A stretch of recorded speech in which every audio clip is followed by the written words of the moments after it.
whoa. I'm getting ahead of myself here. Too much fun in the dust. Let me tell you what I'm up to.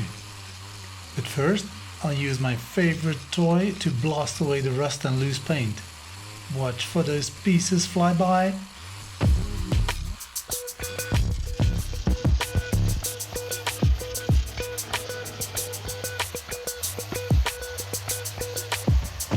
Okay, this step between the bow and the side axe is too high to take in one go. There used to be a clunky step welded here, but the previous owner found it too ugly for this beautiful boat and cut it out. Not too neatly, I must say. Today we'll tidy up that mess and prepare the surface for sandblasting and painting.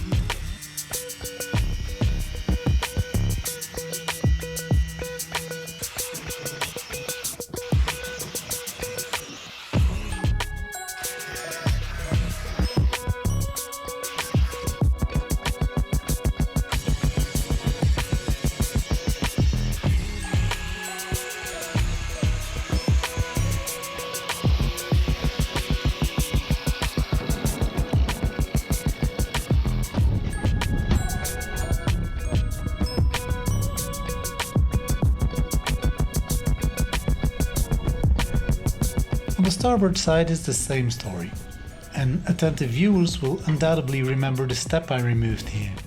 It was a decent one, but too small for its purpose.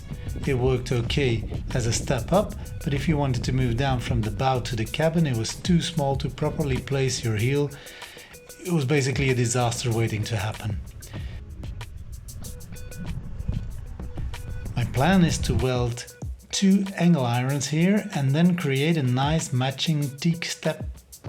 That's gonna look fantastic.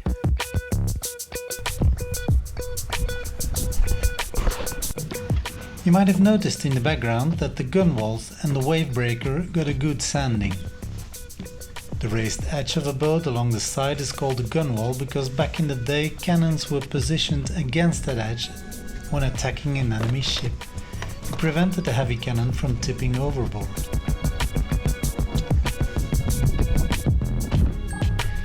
Take a look here. Off camera, my father gave the railing a careful sanding.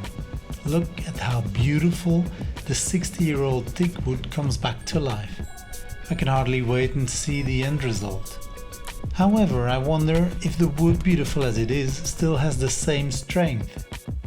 Should I reinforce the railing by welding an iron profile underneath? That might detract from the aesthetics, don't you think? Maybe an iron strip would suffice. Perhaps I could recess it underneath the railing so it's completely hidden. It would be stronger though if I welded it to the stanchions of the railing. But that could allow moisture in between the strip and the wooden railing. What do you all think about it? Is there any good solutions out there? And since we're in Q&A mode, I've given the railing, the gunwales on the bow and the roof of the pilot house, as well as the flybridge, a base coat with a one-component paint. One up from International. It's a fine paint if you ask me, that can be used both as a primer and a base coat. So after 3 to 4 layers, you can apply the final top coats. In contrast with the deck of the stern, sidewalls and the bow areas, where heavy wear and movement may occur, they are painted with a 2-component paint, Sigma 280. I'm extremely pleased with this paint, but it's quite expensive. So what do you think? Am I limiting myself by using a combo? On a 1-component paint you can only apply another 1-component paint. So that limits my options, right? Thank you for your insights on this dilemma. Quick shout out to my dad for the temporary windows on the flybridge, and now we go back below decks. The portholes are getting a thorough makeover.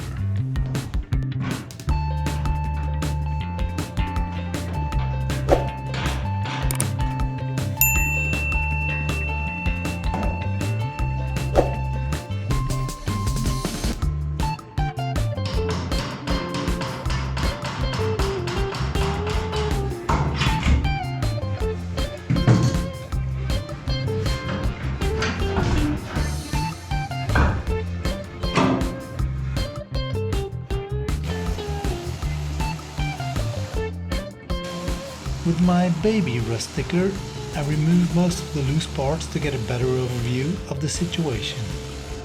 Then I take away the damaged sections of this rim with an angle grinder. And a small sander prepares all the nooks and crannies for the new steel.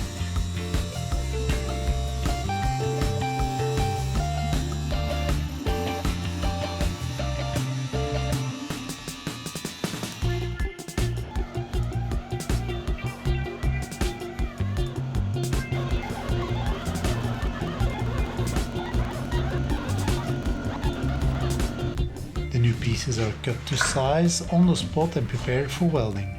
I finish it off with an epoxy filler that, once sanded, will follow the beautiful shape of the portholes perfectly.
In the pilot house I have an abundance of natural light, making it a pleasant place to be, in stark contrast though with the forepeak.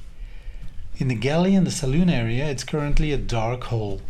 I'd like to bring in some more natural light here, but let me show you the problems.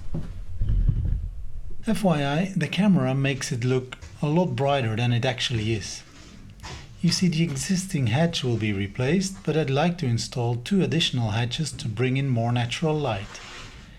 The issue here is that all the deck support beams are running across the roof and I don't want to cut through them and compromise the boat's integrity and strength.